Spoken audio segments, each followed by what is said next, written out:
මේක නේද දූරියන් ආසවුන් දූරියා. ආ අතසන මට නම් පෙන්නන්න බෑ යකෝ. ඊයා මට කාපු එකක ළඟේදී වමනට එනවා. එක සැරයක් ට්‍රිප් එකක් යන්න කියලා දෙන්නෙක් ජෝඩුවක් සෙට් වුණා. ආයෙනම් මා අපිත් එන ওই වාහනේ යන්න එන්නම් කියලා ආවා. හරිද? මාත් ඇන්නේ කුඹුර හරියෙන් දාගත්ත වාහනේට. මුන් නෑදෑ ගෙදර ගියා නේ ගමන්. නැග්ගේ නැත යකෝ දූරියන් ගෙඩි දෙකක් දාගෙන වාහනේ අස්සට. ඉන්න බෑ මට වමනට වගේ. ඊට පස්සේ මගින් නවත්තලා කඩේකට ගිහලා පෙට්ටියක් අරගෙන පෙට්ටිය අසත් දාලා සෙලෝ ටේප් කළු පාට ලොකුවක් ගහලා තමයි එක්කන්ගේ. දැන් උන් දෙන්න බස් එකගෙන යන්නයි මේ කතරගම යන්නත් ඕනේ. එච්චර යනකන් යන්න පුළුවන් දැන් දූරියන් ගෙඩි දාන වාහනයක් අස්සේ.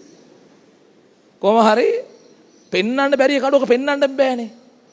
කන්න නැති කඩ ළඟපාතවත් එකෙක් ඉන්නවා ඉන්න බෑ. හැබැයි කට්ටිය කියන්නේ හැබැයි කොහොම හරි අමාරුවෙන් හරි පළවෙනි මදුල කෑවොත් ඊට පස්සේ ඔකායේදී දිගටම කනවලු. එහෙමද? දුත් එහෙමද? ඉස්සර කෑවේ නැහැ පස්සේ කෑවා. ඒක තමයි.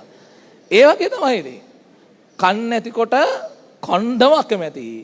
කොහොම හරි කණ්ඩ ගත්තොත් ආය නවත්ත ගන්නත් බෑ.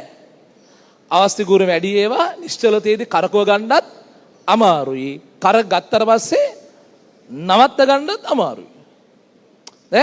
දැන් මම කැම්පස් කාලේ උඹලාගේ යාළුවෝ සෙට් එකක් ඉන්නවා කියලා 4-5 දෙනෙක්. උඹලා එක යාළුවෙක් ඉන්නවා බොන්නේම නැහැ. එක යාළුවෙක් ඉන්නවා බොන්නේම නැහැ. ඒ කියන්නේ අනිතුම් බොනවා. හරි? බොන්නේම නැහැ. හැබැයි මොනවා හරි කරලා ඔක බොණ්ඩ ගත්ත කියපන්කෝ. එන දාර බූට් එකක් කාලා වගේ මොකක් හරි වෙලා ඌ බොණ්ඩ ගත්තා කියපන්කෝ. ඇයි ඇඟිල්ලෙන් පෙන්නන්නේ කාවද? හරි? ආයෙ ඌව නවත්තන්න බෑ. ඌව ඊට පස්සේ උඹලා සෙට් එකෙන් දාන ඌව තියාගන්න හොඳ නැහැ. අපරාධ උඹලට බොණ්ඩ තියෙන එක තමයි අඩු වෙන්නේ.